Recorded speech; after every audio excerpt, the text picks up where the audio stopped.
Bill Emery and Paul House know the Maine woods well. Bill, a lifelong logger, and Paul, a Maine guide. But this is a path they never wanted to take, to the spot where their sons are laid to rest. All they want to do is come back and come back home. Simple life, yep. 22-year-old Sergeant Joel House never made it home.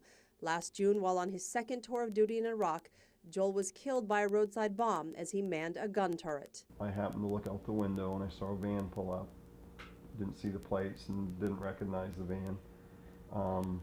After 30 or 40 seconds, two guys dressed in uniform stepped out, and I just said, oh no, and he was gone.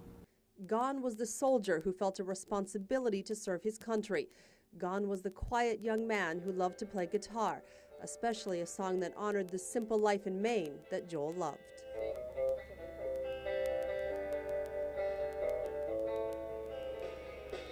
Mama told me when I was young, you sat beside me, my only son. You never lose that emptiness. It's always there. It's when we go hunting, he's not with me anymore.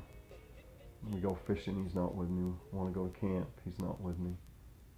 It's an empty feeling.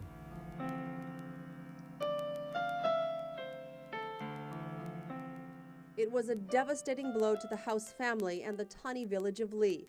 The pain had just started to ease when another military van pulled into town 2 months ago. This time it stopped at the Emery home.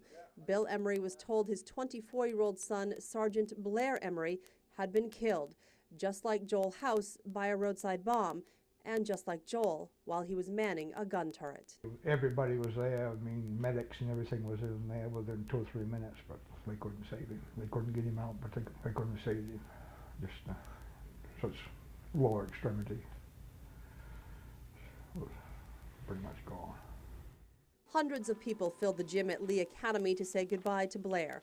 His wife joined with Blair's family and more than half of the town of Lee to remember the outgoing young man who had hoped to become a police officer. I couldn't be prouder of him. You know, I mean, he died a hero in my book.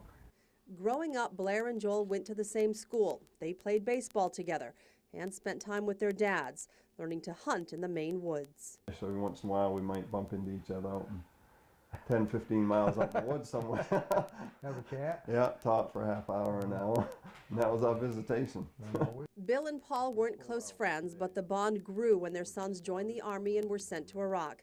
For both boys, the Army made sense. Both had a family history of service, and they hoped they could earn money for college. You know, we're just plain simple people. And, you know, that was kind of a way to get some money to help him to go to school. Yeah, he sent it when he first went over. It was the path guidance counselor Kendra Ritchie expected Joel and Blair to take, and one she hoped would give them what they were looking for.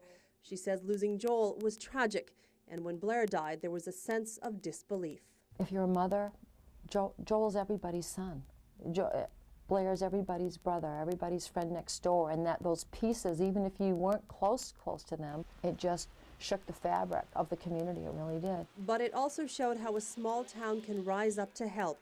The Emery family recently sent an open letter to the people of Lee, thanking them for all the food and prayers and support that has kept them going. You couldn't do it alone. There's no way you could do it alone. They are members of a club they never wanted to join, and now Bill Emery and Paul House count on each other like never before. It's really hard to describe the bond. It's just one of those things that it just is ingrained in you now. In the spring, Blair will be buried behind Joel. Their fathers don't separate them anymore. They are together. They're boys. It's John 15:13, greater love hath no man than this, that a man lay down his life for his friends.